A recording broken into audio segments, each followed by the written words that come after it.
अध्ययन निष्पत्ती 030101 सांगितली जाणारी गोष्ट, कथा, कविता इत्यादी समजपूर्वक ऐकतात व आपली प्रतिक्रिया व्यक्त करतात.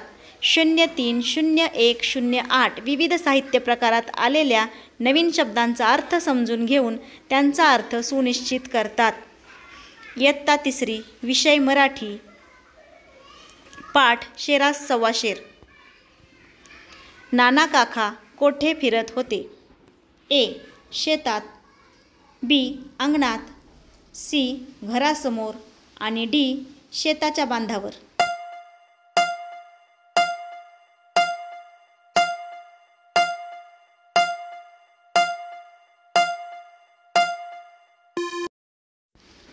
बरोबर उत्तर आहे शेताच्या बांधावर.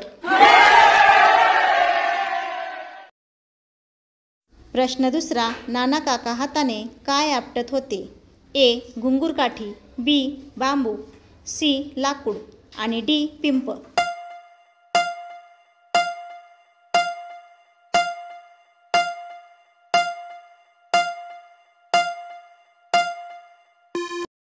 बरोबर उत्तर आहे घुंगूर काठी.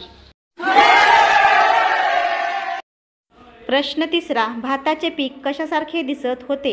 ए. सोन्यासारखे, बी. चांदीसारखे, सी. पिंपासारखे, डी. तर्फेसारखे.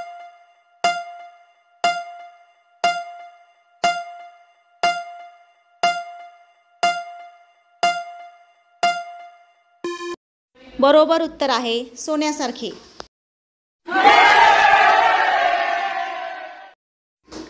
नाना काकांच्या शेतावर कोण कोपले होते? ए. भाताची शेती, बी. उंदीर मामा, सी. लाकडी फळी, डी. पाऊस.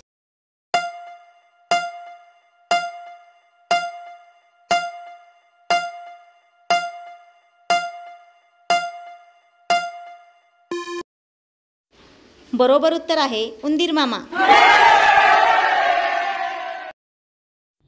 नाना काकांनी फळीच्या टोकाला काय ठेवले?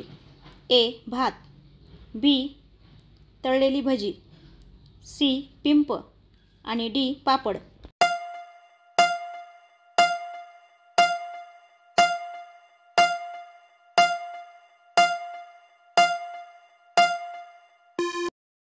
बरोबर उत्तर आहे तळलेली भजी.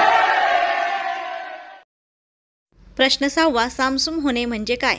ए. रागावणे, बी. कोपणे, सी. शांतता पसरणे, डी. कुजबुजणे.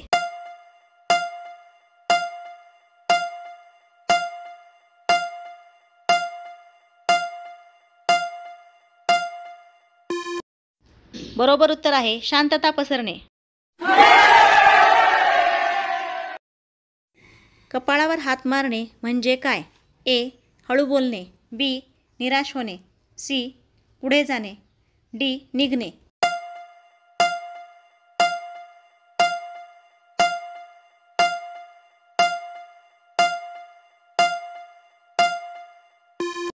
बरोबर उत्तर आहे निराश होणे.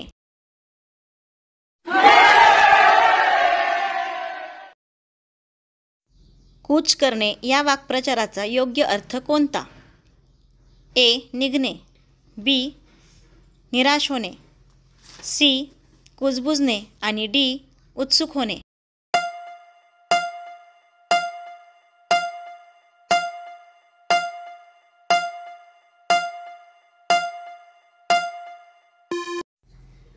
बरोबर उत्तर आहे निघणे.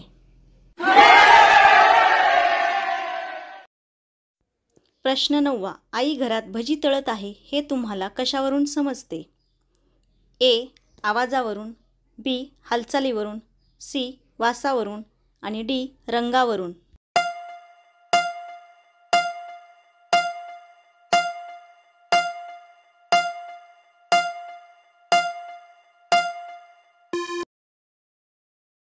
बरोबर उत्तर आहे वासावरून.